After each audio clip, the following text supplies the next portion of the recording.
Ashley, thank you so much for doing this with me. I'm super excited. I don't know much about school board. I talked to Will Edwards about it a little bit after he ran in the last election cycle, so he's taught me a little bit. Also, I never cared before because I didn't have kids. Yeah. It's like one of those Valid. things you don't care about until you're like, oh, this actually probably matters and I Yeah. should pay attention to this. And so I was talking to my friend Courtney and she said, oh, you should talk to Ashley. And I was really excited that we met the other day because I learned a lot in that conversation. Good. And so I think it would be good if you can talk to me about it on I'll here let you so other know. people, if they are as dumb as me in this arena, can learn something from it. Okay, I'll do my best. Okay. So what made you want to run for school board? So, we've had 3 kids that have gone through or are currently in. Like, we've had, our oldest graduated from West and is now at the Air Force Academy, and then our middle one is a senior at West, and we have a 4th grader at Rocky Hill. Okay. So we've kinda seen all the sides of Knox County schools, and we've had a great experience, Mhm. but it's not that way for everybody. Because if you look at the numbers, only 45% of Knox County students overall are proficient in reading, and that means over half can't read proficiently at grade level. So obviously something's not working that Knox County schools are doing. So I just realized that somebody's got to be the voice for those people and speak up on school board and try to get the school board to have a laser focus on what they're doing. And so that's why I decided to run. And it was a long process. People probably over a year ago had come to me and asked me to do it. And I was like, no, thank you. Not anything I'm interested in. And then they came and approached me again, and I was like, well, maybe we should, talk about it, pray about it. So my husband and I prayed about it around December, around Christmas, and then we kind of got together and talked about it. What would this mean for our family, for our kids? Would I have time to do it with my job? And so I just came to the conclusion that this was something the Lord was calling me to do. Win or lose, it's going to be an experience, and I'm going to have to trust Him for. So that's where we sit, and that's why I decided to do it. Okay, that's really cool. I want to talk about the reading stuff. Yeah. That really matters to me. I want my kids to love reading, and my kids are not in public school right now, but I want all kids to love reading because I Yeah. think that is super important. Do you have any theories on why it's so low? Well, I think it's kind of just a combination of lots of different things. I think COVID really affected some kids, especially current elementary school kids, like my daughter. So was in kindergarten the year that they were in masks because of that lawsuit. And I really think that affected a lot of kids. So she's currently in 4th grade. So I think that had a lot to do with it. So COVID, yes, there was a huge dip after COVID, and we're just kind of coming back out of that. I'm going to go out on a limb here. I think that technology usage in the classroom has really affected kids' reading abilities. Can you give me an example of like what they're doing in the classroom with technology at such that young age? So they're on their Chromebooks, and not all the time, and it differs school to school, it differs teacher to teacher, but children, when they're learning how to read, it needs to be a focused effort on sounding out words, using phonics. What they use now called foundational literacy. I think that's the name of the curriculum, which is a good curriculum. And it's hard to teach kids to read. Mhm. Like before you have kids, you don't remember how you learned to read. And so you think, oh, well, everybody's just going to learn to read naturally. It's hard to teach kids how to read, especially Mhm. the English language, which is Weird. swanky. Yes. So, It is. so I get it. And it's hard. I wouldn't want to be a teacher trying to teach somebody how to read. But I think it's just a combination of switching curriculums, not focusing in on phonics enough. We went through the public education system went through this whole phase where they were using this thing called the queuing method, which is really a disaster. And so I think that set a lot of kids back. Explain what that is. The queuing method relies on a child looking at a passage and using cues in the passage to figure out a word, not sounding it out based on phonetics. That's crazy. But like, oh, it starts with an M, and I'm reading a story about a mouse, so maybe this word is a mouse. It's just Guessing, guessing. That's basically what it is. not reading. Yeah, not reading. So that states, even California, is like moving away from that whole method. But it was a 10, 15-year kind of test that turned out to be a disaster. So I think there's lasting effects from all of that. And just being more focused in the classroom on teaching these kids to read, focusing more on the fundamentals. Like, let's not get bogged down in periphery issues. So, I'm not an educator, so I don't know exactly what the mechanics are where the failure is happening. And periphery issues, do you mean like kids having behavioral problems that they're I trying to manage so they don't I have time to focus Yeah, on I reading? think Or like, what do that you mean by does that? I think that does have a part of it. Hmm. Um, but just being focused on things that aren't fundamentals, like, um, maybe the schedule of the day doesn't allow them enough blocks of time to focus on what they need to focus on. Does that make sense? It Like the does. schedule in the classroom, like they have to be here and then they have to be there and they have to be there. Right. I mean, I think half of what kids in elementary school spend during the day is moving from place to place. Correct. And so, and I know you can't ask a 6-year-old to sit down for 2 hours and work on reading. I get that. That's not something that you want to do. But I just think being more focused on teaching these kids the fundamentals using proven methods, phonetics, the Right. science of reading, foundational literacy, things like that is really what we have to get back to. And I think behavior issues probably are a lot of it in some schools, Hmm. particularly. And so, that's got to be a whole thing of accountability for parents, for administration. Right. Um, we're not letting kids get away with misbehaving in class Hmm. and dealing with them in an appropriate manner because it just takes away time and teaching from other kids. So, if you did get elected to school board, would you be able to say, hey, can I come observe classrooms for a week and then actually take that back to the board and give recommendations that you guys could vote on and implement to make the reading better? Or Oh, how does it work? that's a great question. I'm not really sure. I do think that you could go to call an administrator or school and say, I would really love to come observe one of your classes. What that would look like, I'm not sure, but that's a great question and would be a great idea. Well, because I've always wondered, like, we see these numbers. So 45%, that is Mhm. really low and It kind is. of like embarrassing for our It is. district or state or whatever you want to call it. And so then it's like, well, why is it so low? Is it because parents aren't reading to their kids at night anymore? Is it because kids are watching screens too much and that's really impacting how their brain is developing at such a young age? Is it because kids are being crazy in school and teachers are having to like just babysit all day? Like, what is actually the issue? And if we're not seeing what's Yeah. happening, at least in that part of the day, obviously you can't go see what's happening in the home lives of Yeah. these kids, but like, I don't know how you fix an issue if you can't actually see what's That's so happening. true, and honestly, I think it's a combination of all of those things. Mhm. Screen times at home, they're not reading at home. Our kids are time is filled with a million other things. Right. So I think it's a combination, but that's a great idea, and it may be a process that the school board goes through is going and watching classrooms, but that would be really interesting. I would love to see that, and it would be different, I think, in every school. Hmm. You know. I know you haven't done it yet, so it's hard to know the answer to this, but from what you've observed with your kids going through the system, what do you think the school board actually does and is capable of doing? Because I People have no clue, Yeah, really, the yeah. answer to that. People think the school board has a lot of power, and they do and they don't. Like, a school board member can't go into a school and fire a principal, fire a teacher.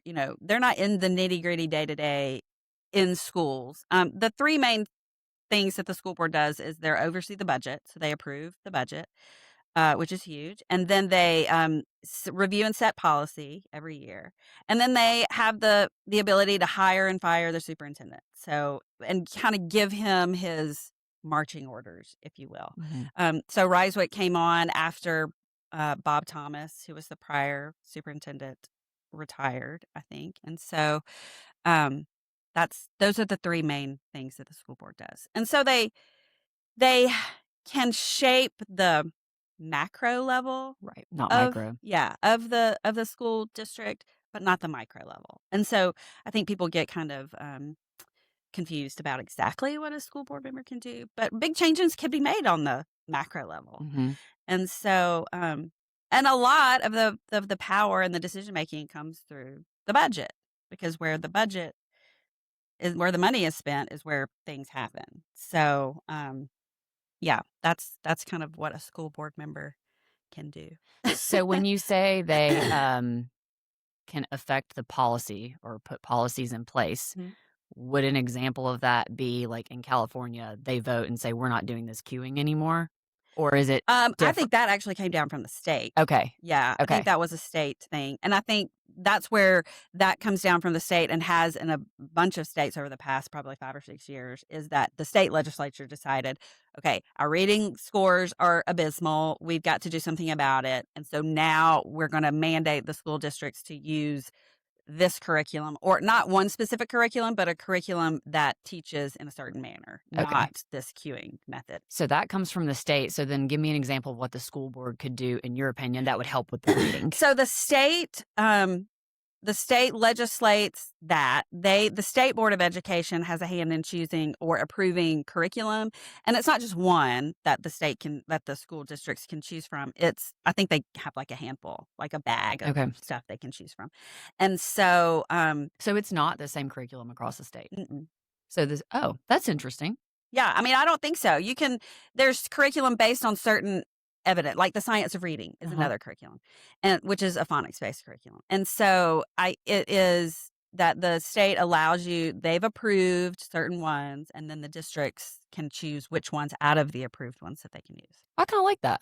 Yeah. So you're not totally micromanaging like Yeah, everything not that they're everybody's doing. doing exactly Yeah. the same thing. And it's a good test market to see, well, what What's works working? better than Yeah. another. So, Okay. yeah. So then if they are choosing or approving the curriculum, then what would the school board be doing? The school board, I think, could approve the use of a new curriculum, but then the implementation of it and probably the choosing of it would come down to the superintendent and the administrators within the district, like at the home office or the central office, they call it.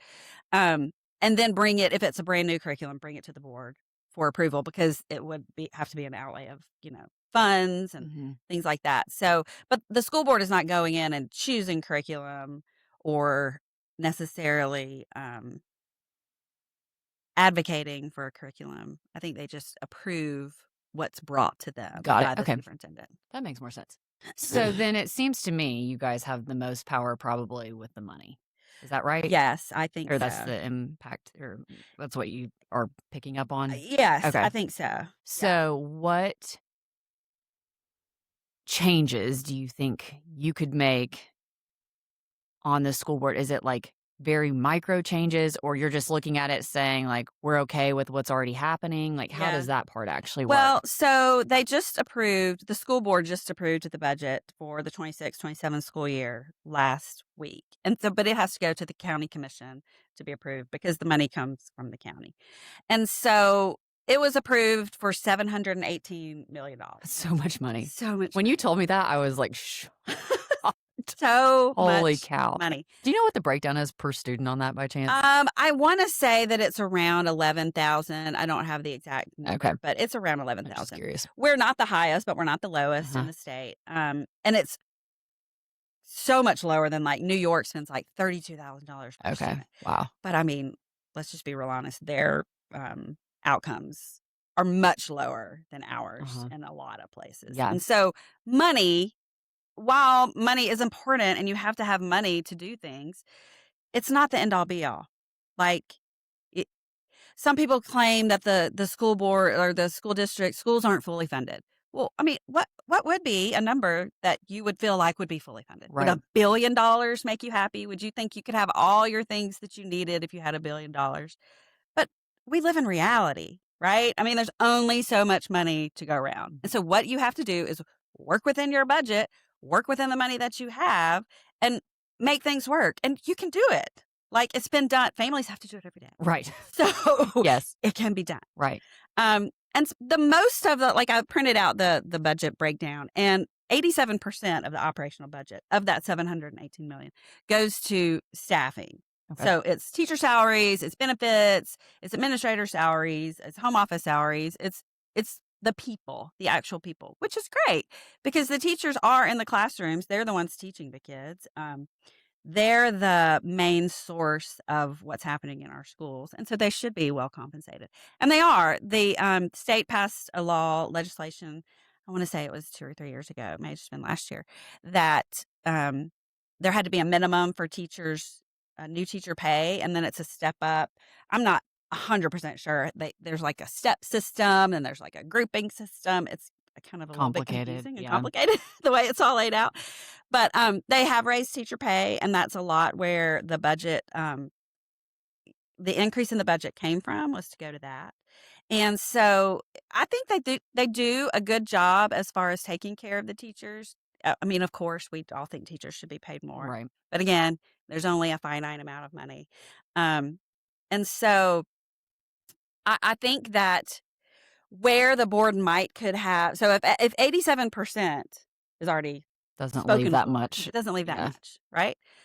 But you can be more intentional about where the budget money is spent. Where do you see things could be changed or improved? So something that I've become quite passionate about recently, and not just recently, we've done it in our own family, is technology usage. Like, for instance, I mean, this is kind of off topic, but um, our kids never got a cell phone until they were in 8th grade.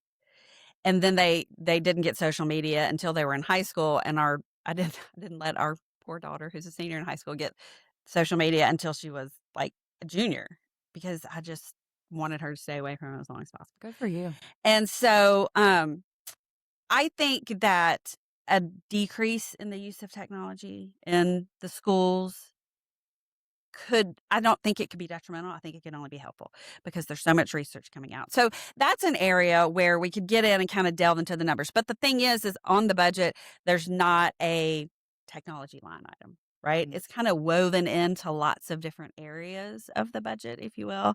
Licensure, some of the staff has to do with technology, the hardware, the software. And so it's all kind of in different little buckets within the budget. And so it would be a matter of getting in there and figuring out, okay, how much are we actually spending on technology? What is this end number?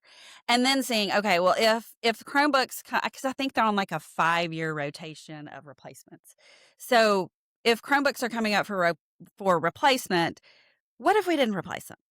What if we didn't replace this tranche that needs to be replaced? How much money would that save us? What would it do? What would it do to the budget?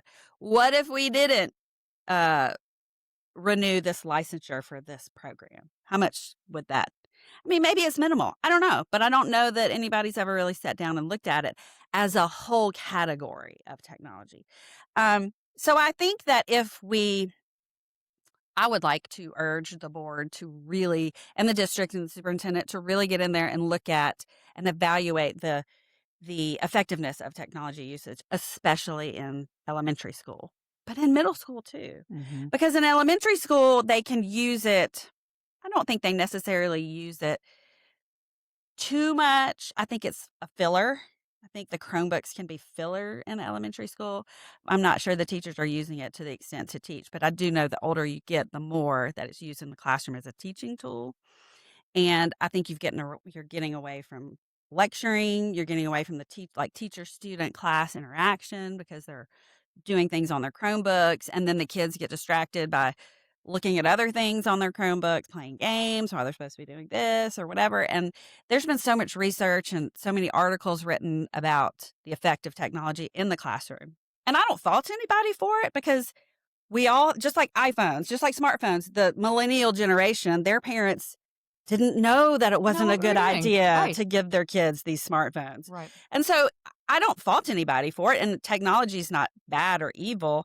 It's just that we know now that it's not the best route, I think, based on research and things that I've read. And so I think we need to kind of take a moment, take a beat, step back and go, okay, what would it look like if we didn't have all of these one-to-one Chromebooks? What if we went back to the Chromebook cart, where, how many classes shared one? You could use it for a project. You could use it for this or that. I just think it's worth sitting down and evaluating and really taking the time to evaluate it. What if we did like a pilot school where we took all the Chromebooks out and just saw what happened? Do it. Yeah. I mean, I just think that we've got to admit that the one-to-one probably wasn't the best idea, and that's okay. The first thing is admitting that Yeah. you were wrong, or Right. that there's a problem, right? So I think that if the board was willing to kind of delve into that and kind of give the superintendent and the district administrators a task to do that, I think that would be well worth it. the time and the energy. And I really like the idea of taking 1 or 2 pilot schools, taking all, especially elementary, taking all the Chromebooks out. What would happen? I love that. Yeah. So I don't know. Do you think that they have the power or the openness to do something like Mm. that?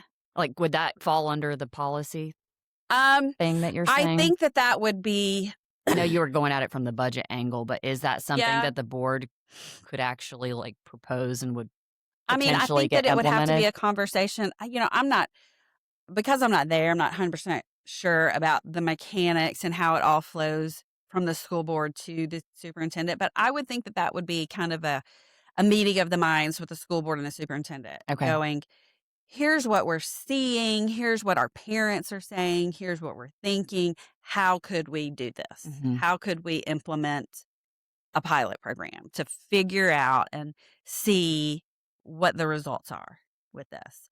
Um, like, have you ever heard of Jonathan Haidt? I love him. The Anxious Generation. Yes, I yes, was gonna yes. say, can you just present that to the board to read? Yes. Yeah, Yeah. I mean, like, mind-blowing Yeah.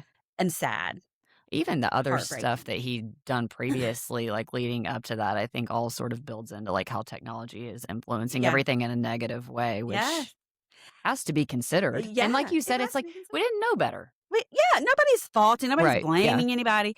Um, in that book, he talks about his main thing is a play, like a technology-free, what am I trying to say? Childhood. Mhm. But he talked about a study that they did where they implemented like a play school where they were more interested in Right. Play-based approach. play-based approach, yes, than the technology. And so it wasn't that the whole school district did this thing. It was like 1 or 2 schools, they did it, and they saw dramatic They improvement. were super successful. Super successful. Yeah. Um, and it was more than just getting rid of technology. It was like allowing the kids to come play before school, allowing that, like having a play club after school. So there were more things in it than just technology, but that was definitely part of it. Like, so they're not staring at screens all day long. So I don't think that is something that the school board can just mandate and dictate. I think it's a conversation between the superintendent and the district administrators. What would this look like? How could we do this? What would the impact on the budget be?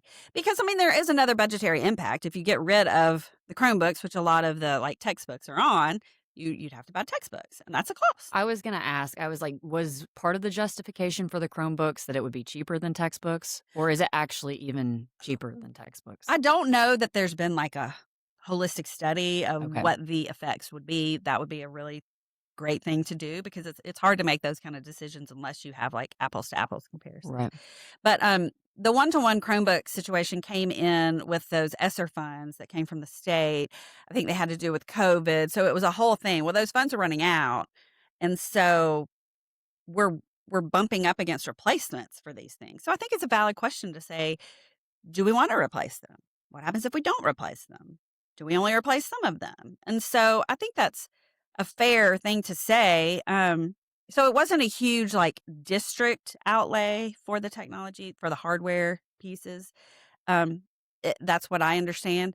It was more money from the state, funds from the state, and kind of like a temporary grant kind of situation. So to purchase the big tranche of them in the beginning to become one to one. So maybe this could just be rolled back because the Maybe, money's running out, which would maybe. be, I think, good. I think even like as a parent, my kids are little, so like the whole screen things is this huge battle, and like we don't know what the Mhm. appropriate amount of time is. Like we're all just trying to figure it out. So I've read a ton about it, but like intuitively, use them because they are convenient. Oh, yeah. It's a babysitter Oh, yeah. for us. And they're not making messes. Like we like rationalize it with all these things, but we know it's not good for them because when we turn it off, they lose their minds Yeah. and they are jerks and they act crazy. And then also we realize like, oh, their focus is becoming shorter and shorter if you're letting them like just scroll through YouTube video after YouTube video. And it's Shorts, like this video short, unending YouTube like shorts, yes. black hole that they go down. And so it's like, even if you haven't read Jonathan Haidt or Dopamine Kids or all these other books that are starting to come out about it, as a mom, this is not good for them. Yeah. It's just like a pacifier that's making my life a little bit easier for a short amount of time. Yeah. but what am I, like, doing to them on the whole? Oh. We know it's bad, like, I think we know that now. Yeah, yeah. We've seen enough kids that it's like, "Oh, crap. This little social experiment that we've done is not ending well," Yeah. and I don't know how long it's not the school's fault. It's not No. anybody's fault, but how long we can keep pushing that knowing what we know now. I think it would be irresponsible for the adults in the room not to admit that it's a problem. Right. And there It doesn't have to be like a we know exactly what the answer is because we Yeah, don't. This is the first time in history people have ever had to like deal with this type of technology. yeah. And so obviously just saying we're never using it ever is probably not the answer. And that's No. not going to happen at this point. But saying we've made some mistakes, let's roll it back, or let's do a pilot school, or let's just not replace the Chromebooks. I think those are excellent things that are actually doable and seem like they wouldn't cost a ton of money Yeah, or a ton of disruption. yeah. I think that's great. If those are like if that's on your mind and like what you want to go in there and do, I That think is that's excellent. that's really been something I've been thinking about, yeah, after reading that book, and there's another one called The Digital Dilemma, which talks about it specifically Jonathan Haidt's more on the cell phones, the social media, that type of stuff. This other one is more has to do with ed tech, which is technology in the classroom used to I teach. haven't read that one. And so I haven't gotten all the way through it, but it's highly interesting. And there's just so much research that I think it would be disingenuous and irresponsible not to admit that there is something going on and we have to look at it. Right. Because our parents of kids that go to school, we send our kids to school for 8 hours a day, and we have to feel that they are being treated with the utmost care and respect for what's good for them. And just giving them over to Chromebooks for 8 hours a day, I don't think is the answer. No, it's And not I the don't think answer. that teachers do that intentionally. I think they use it as a tool, and it can be a great tool, but at some point there's gotta be a cost benefit analysis. Right. Like, is this doing more harm than good? Yeah, So I think it's worth looking at, and I think anybody that says otherwise is just not being honest. I agree. Okay, so that leads me into the next place I want to go. One of the things on your website was you talked about wanting to support teachers in the classroom. Mhm. Now that I understand school board is more macro, not micro level, what do you think the school board can actually do to help the teachers in the classroom? I think advocating for policies that, do away with red tape in the classroom, Like what? paperwork, certain policies and procedure they have to follow. I mean, I don't know that I can list one in particular, but I do know that teachers that I've talked to, it's like, and my mom is a teacher, and she's like, the amount of administrative stuff Mhm. that you have to do as a teacher is just frustrating and mind blowing. And so I think advocating for policies that allow teachers to focus, let's say 95% on what their job is. On teaching? Let's just try to eliminate as much of the other stuff that we can, whatever that looks like. And I think it's probably different in every school based on the administration of that school, uh, what they require for their teachers to do. But I do think allowing them, like giving them the freedom, if you will, to teach their class the way that they know their students learn best, and taking as much of the extra off of them as possible, I think is how you empower teachers. Because they got into teaching because they love teaching. They don't love doing paperwork. They don't love all the extra stuff that they're asked to do that is not what they're there for. And so if they can, the more time that they can spend teaching the kids in the classroom, I mean, the better off everybody will be. So, Okay, so going back to my reading question, what is your plan to like get 5 to 7 teachers together and say, lay out all the stuff that's making your life hell right now I and mean, give I me think that's specific great. things? Yeah. Like, cause I want, like, does the school board do stuff like this right now? Or how do I they? don't, that's a great question. I don't know. Honestly, I think some members might. I Mhm. think some members are closer to their kind of administrators and teachers in their schools, especially if it's like a smaller district where,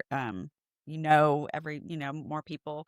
So they might be more prone to do that. I think that's a great idea. Like have a, meeting of the minds, kind of like just a session where you can just vent. Yeah. Like, what frustrates you What's about the what's day-to-day making your life stuff, hard? yeah, Yeah. that you're asked to do? Mhm. How could we make that better? Is what you're doing, do you feel like it's valid, but it just takes too much time? Or do you feel like it's just ridiculous and a waste of your time and energy? Because sometimes when we have administrative tasks to do, we don't like doing them, but They it's have to be just, we done. have to, they have Yeah. to be done. But could they be done in a more efficient way? Are we asking you to do it too many times? Or is the information that we're asking you to put on there too laborious to gather? Just things like that. That's a great idea, is just having kind of like powwows with different teachers from different schools to figure out what exactly it is that, if you didn't have to do this, It'd make your day better would and make the your day kids' better. day better too. Yeah. Okay. That's interesting to me. Also, I feel like, and this is just me, from when I listen to older teachers versus younger teachers, from when we were growing up, it seemed like teachers had a lot more autonomy and they weren't Mhm. being micromanaged as much. And I'm like, well, is that coming from like the superintendents or like where is that coming from? But this theory that I have is that a lot of it goes to they are teaching to test now Yeah. instead of teaching like what they wanna be teaching or, Yeah. what their gifts are.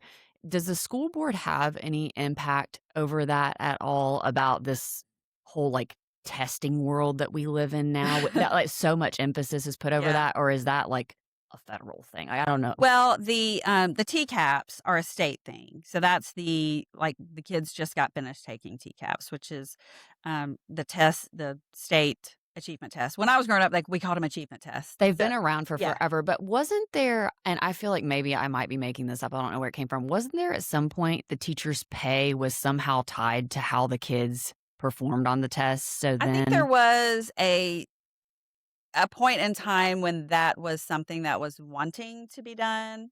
it didn't actually Um, happen. I'm not 100% sure, to be Okay. honest. There was the No Child Left Behind, which was passed during Bush. That was a federal thing. That was pretty bad. And that may have had some sort of tie to teacher, pay versus achievement, or maybe like a bonus or a pay scale type situation. I'm not real sure about that.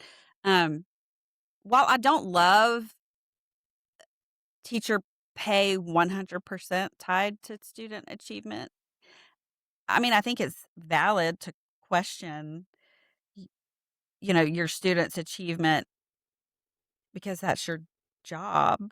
I agree. It's like a It's kind of a yin and yang kind of thing. You're like, I get that, but I feel like this, like, teaching to the standardized tests yeah. is what I have more of an Oh, I do issue with. too.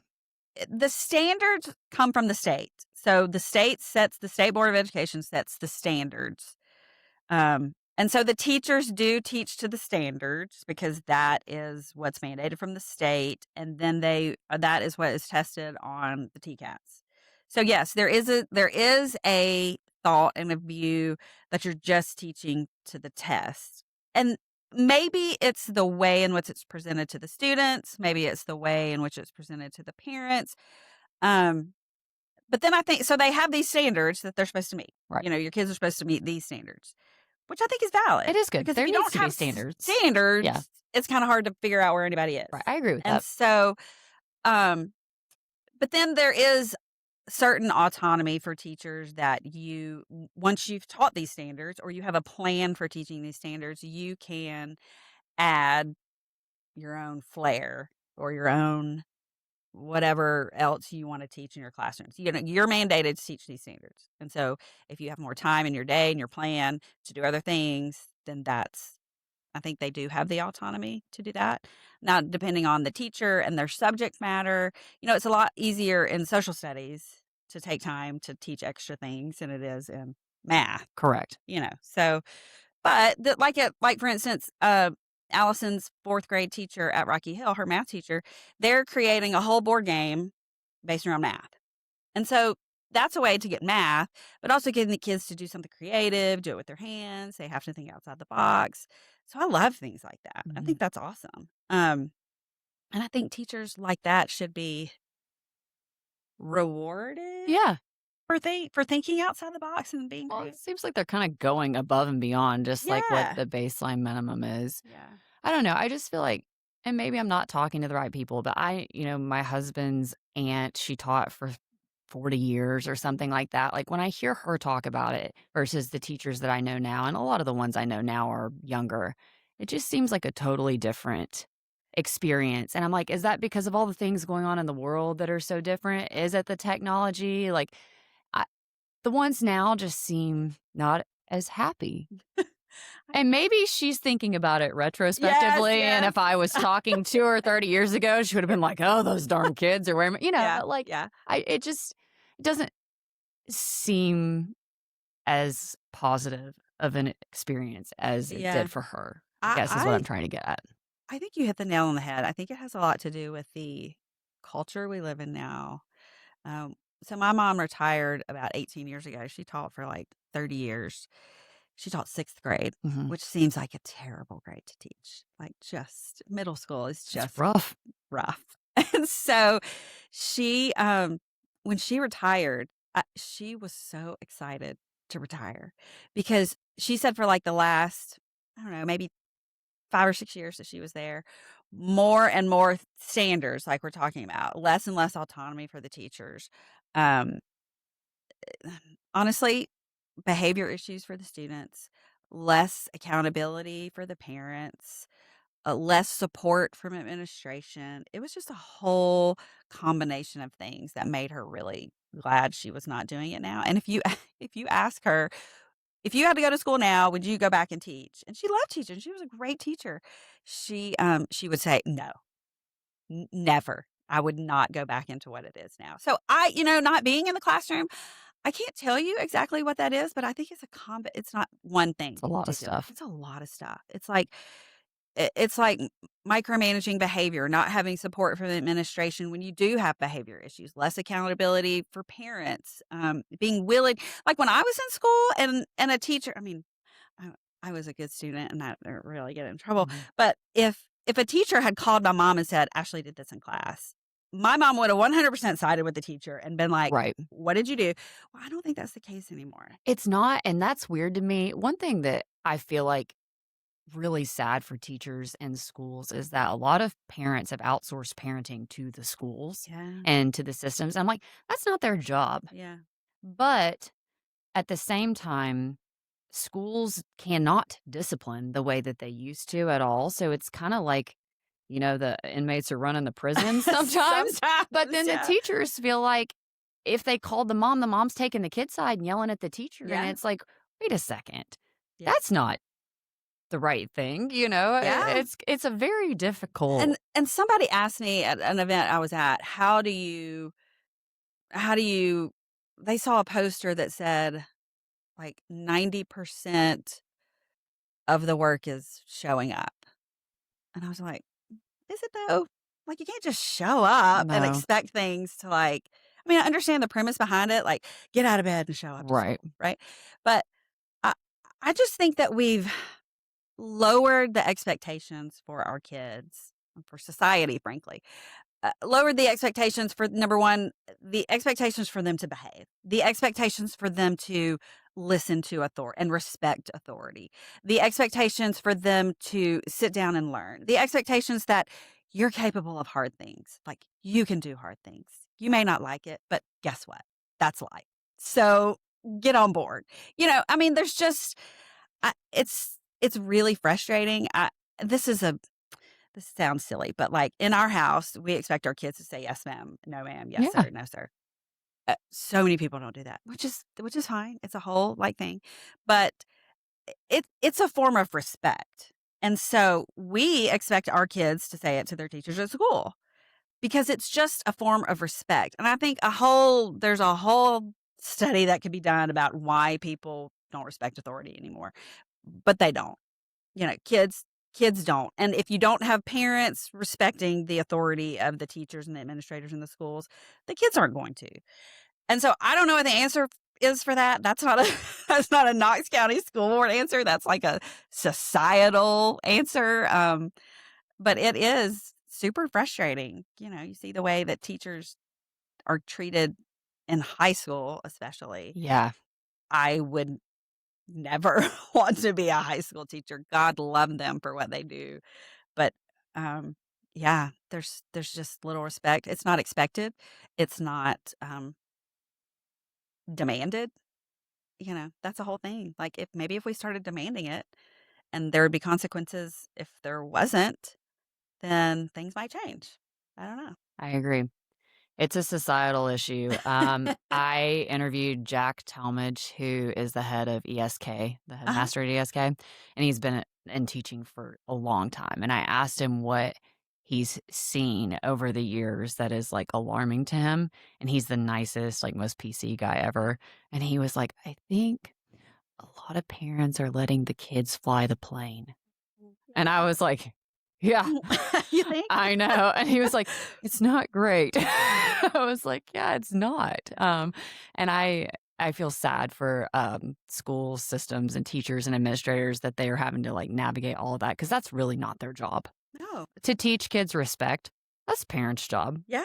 right? Like That's kind of part of the thing is that when school districts, administrators, teachers are focused on the things that shouldn't be their focus, then that's one more minute that's taken away from what they should be doing. right, Like if you're dealing with behavior issues in a classroom all day, those are minutes taken away from instructional time. right. And so, I don't know that as a school board member, I would have the No, I authority to fix know. those Yeah. issues. But it is definitely a conversation worth having with the superintendent and the administrators. And like, what is our expectations for students' behavior? Like, why do we let them get away with what we let them get away with? Why are there not consequences? I can give you part of the answer. My husband's an attorney. Oh, Everybody's afraid of yes. getting sued Well, yeah, I mean, all for the sure. time. And that's sad that that's like the culture that we live in, but that's part of it. I tell him all the time, I'm like, you lawyers are part of the problem. No doubt. No But doubt. okay. So do your kids, have you asked them specifically about like their experiences and do they have input on what they think you could change if you got elected? Well, they have lots of opinions about a lot of things. Like our middle daughter, she's our oldest daughter, but she's our middle child. She thinks the fact that they have to go for 8 hours to high school is ridiculous. Preach. Say it louder for the people in the back. She's like, she went to YIG, which is Youth in Government, and she wanted her bill. It's where they go and they act like they're state legislature. So they come with a bill and they have to fight for it and get it passed and all the things. And so she wanted her bill to be like, to change the whole education system, especially for high school. I liked her. She wanted it to be, if you like allowing them to go and get a job during the day, allowing them maybe half the school comes for half of the day because it's a lot of waste. It's a lot of wasted time. It's a lot of babysitting. It's a lot of babysitting. So come for half of the day and then the other part come for the second half of the day. She was just trying to get creative about it. So she's like, it's a lot of wasted time. It's a lot of wasted classes, and then my youngest one, she doesn't like all the benchmarks and the assessments they have to take, which I think is part of what you're talking about is the feeling like they're constantly taking some sort of assessment. And I mean, honestly, I kind of feel that way too. I think that is a district decision. There's like Ames Web and there's like iReady and there's like one other one. I can't think of the name of it, but they are kind of all these benchmarks, which I appreciate because you want to know where you're sitting and what you're supposed to know. But I just feel like they're doing them all the time. And they're in front of they do them on the Chromebooks. And so they're just in front of the Chromebooks. And these are standardized No, these are like benchmarks or they're not state, so they're not the state standard, but they're based on the state standards and it's kind of showing them. It's a program that Knox County does. And so they do it at the beginning of the year. They do it maybe at the end of the first semester, and then they do it maybe again mid-spring semester. I think they do it 3 or 4 times a year. And so they do it in math and reading. And so it's kind of like a benchmark to tell you where you start the year, where should you be, like if you started 4th grade, are you starting at a 3rd grade level or are you starting at a 4th grade level based on these metrics? And then it tells you your improvements from when you took it the first time to the second time. And then your improvements or decline, second time to third time. So I appreciate what they're trying to do because it does give them a sense of where a student is, what they need extra help on, where they're lagging or where they're excelling. But it does feel like that they're always taking them. Like, my daughter got in the car yesterday, and she was like, "Oh, mom, we have to do our benchmarks and our" what did she oh, diagnostic.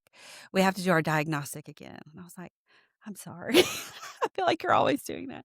So she doesn't like that, but she's also in 4th grade, so, you know. I feel like for me, I was a good student. I, like, always did well in all my classes. I had a high GPA, and then that's like the ACT was kinda newer back then, Mhm. and all this emphasis started being put on the ACT, and so I got so stressed out, like, put all this pressure on myself, and I did not score very well on it the first time I took it, and then I was like, "Oh, crap," and had, like, even more, like, Yeah. stress, and I was like, "Why does my GPA not matter?" Like, Yeah. I felt like all the emphasis was put on this one test, and so that was really frustrating to me. Also, I've never really liked tests where it's, like, multiple choice answers or Yeah. whatever. Like, I liked it where I had to write an essay and work out the math problems, and, you got partial credit if you got most of it right Yeah, or what yeah, yeah, and so I yeah. just didn't feel like ever the way that the ACT was actually representative of, like, how we were doing things in class. But then also, no Child Left Behind and all that, standards got lowered across the board. So Yeah. I believe in high standards. I Yeah. just didn't like the way standardized tests were, like, created and Yeah. administered, if that makes sense. Yeah, I mean, I don't love standardized tests. My husband will hear, he hears me talk about this all the time because I don't think it's an accurate picture of what a student I knows. agree. I think it's just a snapshot in time. Yeah, And it also, some kids are great at taking tests like that. Some right, kids aren't. Some kid, I think if a like partial credit on a math question. mhm, I feel like if they're on the right track and they know the theory, but maybe they made one tiny mistake right. in the computation, that shouldn't affect the whole thing. So I it's not a perfect system, but it is right now the only It's all system we have, it that we seems have. like, yeah. And so while it's not great, it is the only system. And the reason that it's like that is because the reason that GPA doesn't necessarily matter as much is because it's really easy to inflate a GPA based on, um, Does that mean teachers aren't doing their jobs? no, not necessarily. It just means that, so for instance, in high school, and I think in middle school, you get to what they call remediate tests a lot, which means if you don't make a good grade on the first time, you get to take it again. Well, do you have to have, like, a disability to do that, or, like, anyone can do that? No, anyone can do that. And In I don't public school? Yes. And I don't necessarily think that it's every teacher, every class, every school. I think it's just really Well, kind of I've never across heard the of this. board. Yeah. Is this like a Knox County thing? Or is this I just mean, it happens in Knox County. I don't know if it's a uh, countywide policy. could you do that when you were in school? I Oh, couldn't either. what? If I did bad on a test, it was like, oh, so sorry. You should Yeah, have do better do next better, time. do better. Oh, Oh, wow. yeah. And so that's a whole thing. So that's how these kids are getting GPAs that are like 4 point whatever? I'm like, how did that exist? Well, and that has to do with the fact that they're taking AP classes, IB classes. So what that Okay. does is put an extra weight to them because they're harder classes. Okay. So you're not having an A in an IB class compared to an A in just a regular class because it is harder. So they're Uh-huh. kind of giving them a little boost for that hardness. But yeah, some teachers, not all teachers, and it depends on the class and the teacher, let them remediate tests. My daughter had a math teacher, and she got to remediate like every test that she took. Like she didn't, so you don't have to study. There's no like hard deadline. And it's the same with assignments. God love them. They You just allow their assignments. what? The kids, some teachers, some schools, it's not across the board, I don't think, but um, yeah, like if they have assignments, they don't have to really turn them in, or they're not counted as a zero until the end of the semester. Like my son, God love him, the one that's at the Air Force Academy, super smart, but also has a tendency to be a little bit lazy because he Uh-huh. didn't really ever have to work super hard at anything. He is now, and it's kicking his butt. But I remember his senior year, I kept getting grade notifications for like zeros in math. I was like, "What are you doing?" And he said, "Oh, no, it's just my homework assignment." She said, "As long as I have them all turned in by the end of the semester." And was like, well, if you'd have done the homework assignments like when you were supposed to, when you were learning it, then maybe you might have done a little bit better on this test because that was practice for the. It's like, oh no, I'm just. So he was working on like 50 homework assignments, turned them all in before the end of the semester. Wait, what did his grade end up being in the An class? A. Because it was like a C because they were counted as zeros. And then he just turned in this giant tranche of homework assignments and then it came up to an A. So I don't know. I appreciate what they're trying to do, but also no. Like, let's just teach them. You don't turn it in, you get a 0. I'm sorry. Gosh. So This is mind blowing to me. I did not know that was happening. Yeah. And that's in like high school and middle school? I think probably some teachers in middle school, yeah. I don't know across the board. It's not an across the board thing because Yeah. they had teachers in high school and some teachers were like, no. You're going to turn it in and do Yeah. it the way. And then others weren't. And so, I don't know. That is frustrating because to me that teaches very little accountability to these students. Because like if you have a project at work and you don't turn it in, you like get reprimanded for it. There's consequences to not doing what you're supposed to. I can't imagine not turning in a homework assignment when I was in school. Like, Wow. I would be, I don't know, petrified or I don't know. It's just a whole thing. But they are, yeah, that's what they do. Interesting. You've blown my mind with that and the queuing thing. I'm like, what Yeah. is happening? Okay, so it is just very different than from when I grew up in school, I very guess. different. It's very different. Huh. And like we've talked about, there's so many factors that make it Yeah. so different. Have you seen a big difference between your oldest and your youngest? Because you got a big age gap. Yeah. So we weren't we were at CAK when we first moved here. So our youngest wasn't even born. But our middle one did 2nd, 3rd, 4th, and 5th at CAK. And then our oldest one did 5th, 6th, 7th, and 8th at CAK. And so her elementary school at CAK, was of course different because it was just a different environment. Right. Different whatever. But I honestly don't think that our youngest is at a detriment because she's at public school. I think she's learned just as much, if not more, just in a different way, in a different environment. So, and, in a private school, one thing you have is you have more parents are involved. Right. So that does make a difference. And that's not across the board. There are tons of public schools in Knox County where they have super parental involvement.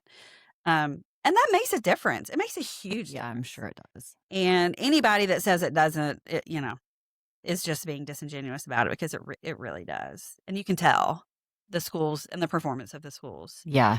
And so, that's a whole societal thing about how do we get more parents involved. And then you have different issues at those schools that you have at the schools where the parents are super involved. Right. Sometimes You don't want the parents can be so a little involved. too involved. Yeah, I but, know. Right. as we all can. Yes. Yeah, that makes sense. Okay, so are there any other big things that I've like totally gone off my list of questions, sorry. That you care about that are super important to you that you want people to know in this campaign that you're doing? I really think the whole technology piece, I think, is a huge piece. And I think that correlates to the reading and the math proficiencies. And it's not just like I'm running in District 4, but as a school board member, you don't only represent your district, you represent the whole school district. And so it's the whole county. So, and Knox County is very different across the board. It's a very big county. It's a really diverse county. Like you have Farragut and then Gibbs is super rural. And so they have a whole different vibe going on, if you will. Right. And then, there's the North Knoxville schools, which are very different from the West Knoxville schools. So I think that we have to all be willing to look at the schools and the district as a whole, yes, but also as what each school needs. Not cookie cutters. Not cookie cutter. Let's allow the administrators and the teachers to be innovative in what they do in their schools to serve those students because the student population is very different in all these schools. And those communities and those administrators and those teachers know what those kids need. So I think the teacher empowerment part, the parental rights part, parents need to be involved. Yes. You don't want parents that are overly involved, but they need to be involved. And they need to feel like they have a voice and a say and are communicated with. I think that's super important. And, just doing everything that the district does, every decision that the board, the district makes needs to be focused on what will this do for our students. And so getting them where they need to be proficiency wise. And it would be unfair for me to acknowledge that there has been not to acknowledge that there has been an increase in proficiency rates over the past 5 years. And they will tell you that. And yes, it has. And that is great. But that means that we were really low before. Really bad. Yeah. And so I want to know and understand why it is not like a kind of a shout it from the rooftop, the house is on fire kind of situation. Because it is. Yeah. If our kids can't read, how are they going to grow up and do jobs? Yeah. And so I know that they're working, but I don't know. I feel like it doesn't have the sense of urgency that I feel like it needs. And people may tell me, well, you're just pie in the sky. This is really great. This is kind of the average of wherever. Okay, whatever. It's not good enough for me. I don't accept that. It's not good enough for the 50% of students that are falling behind. Like, we're failing them. They deserve better. And we need to tell them that they deserve better. And we need to expect more out of them because they're capable of more. And so I think just acknowledging that and fighting for accountability and these and stop acting like everything's, oh, it's so great. It's wonderful because we're one of the highest performing districts in the state. Okay, great. Not good enough. Not good enough. Right. Right? So, yeah, that's kind of where I'm sitting with this. I like that a lot. I think that my husband always gets on to me. He's like, is anything ever going to be good enough for you?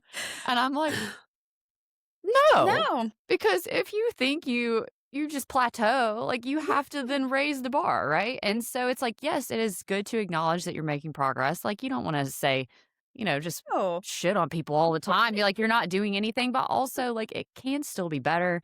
And we can't stop trying to make it better. Yeah. Because like, what are we teaching our kids if we're not trying to make it better? Yes. Why are we accepting this and acting like it's okay? And celebrating it. Like the caveat should always be, and I would love to see them make this huge, audacious goal of where they want to be. 60% proficiency in reading. That would be a 15% jump. I think we can do it. What do we need to do to get there? Right. Right?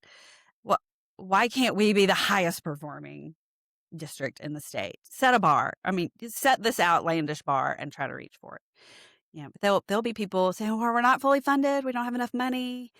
That's horse duty. I agree with you. I think that, I keep saying how much money would make it work and then show them the examples of the places that have that much money and their kids still can't read. Yeah. It's not the money. No. Yeah. We have to do something. We have to be better stewards of the money that we've got right now. Yeah. And if more comes, great. But if it doesn't, you still can't accept 45%. Yes. Yes, I agree. Okay. Where can people find your info? So ashleysartelle.com is our website. And there's a place to sign up to like get involved, get a sign. I want your picture on the sign. I love Brent Gibson's picture on the sheriff's signs. I think you should consider it. I have somebody working on one, like one of the bigger ones. The little ones are too little to have a face. I agree. But they're the big ones, you the put big it on. Yeah. And I told her, I was like, I got to see if I can wrap my head around my face being on this giant sign everywhere. So we'll see how that turns out. But I understand. I get it. Putting a face with a name can help. So yeah, you can go to the website and you can sign up to get involved, like getting a sign to put in your yard, which are coming. They're being printed right now. And hosting a meet and greet, and of course donate, because unfortunately these things take money. But and when do people need to vote? Is early voting done? So I am the only one on the Republican ticket. So like this is the primary season, right? Okay. So this is the Republican Democratic primary. I'm the only one on the Republican primary ticket for school board. So, yes, go vote because there's sheriff and mayor, which is really important. But make sure you go all the way down ballot. And then the general is in August. Okay. So yeah, it'll August 6th. Early voting is like July 17th through July 31st, maybe, or somewhere around that. I don't have the dates exactly right. But then the election is on August 6th. Okay. So that'll be and it really is about voter turnout. The school board seats haven't always been partisan. I didn't know that they were. Yeah, They and really probably shouldn't be, no, they right? shouldn't be. Yeah. And I don't know who decided it or why, Yeah. but it is. That's What where we it are. is. Okay. So in 2022 was the first race where it was partisan. And so the one who was under the Republican ticket lost by like 136 votes or something. That's not very many. So it really is about voter turnout. Mhm. And I know, August is a weird time to go vote. Everybody thinks November, which is valid. But it's really about getting out and vote and getting my name out there. And some people I don't have any signs up yet because it was kind of irrelevant right now because I'm the only one on the primary ticket. And I didn't want it to get lost in the noise of the sheriff and the mayor. Got it. And so it was a strategic decision for resource, savings to wait until after the primary to kind of hit the ground running and get the signs and everything out there. But yeah, so you'll start seeing my signs, maybe with a picture, maybe not. I don't know. So put one on my road at least. This will just be Liz's. Just for Liz. Right here. Yeah. Yeah. So yeah, I would love support. We're going to be knocking doors soon. So coming around, and I love getting out and meeting the voters and the people. I mean, I've met so many people, and anybody that knew me prior would say, "You're doing what?" Because I don't really like being the center of attention. I don't like being recognized for things, but I just feel like this is what I've been called to do. And so I'm going to do it to the best of my ability. Good. But I've met so many great people during all this, like you and Courtney. And so it's been really fun. Very outside of my box and my kind of comfort zone. That's good. We need to get outside of our good. comfort Yeah. zones. That's where we grow, I think. It's been good. So thank you for having me on. Yeah. I appreciate it. I'm excited for you. I hope that you get elected. I don't know what the campaigning thing looks like, but I hope that it's not like too miserable. I don't know. I hope not too. We'll see. I just am praying that everything stays above the fray. You know what I mean? Yeah. And I really hope that if you get elected, you can make some change with the technology. I do too. That's kind of going to be That would be cool. my thing. I hope that even if I don't, I hope that someone takes up this mantle because it really, I think it's really important. I agree. Thank you for doing this. I Thank you. appreciate it. It was great. I appreciate it.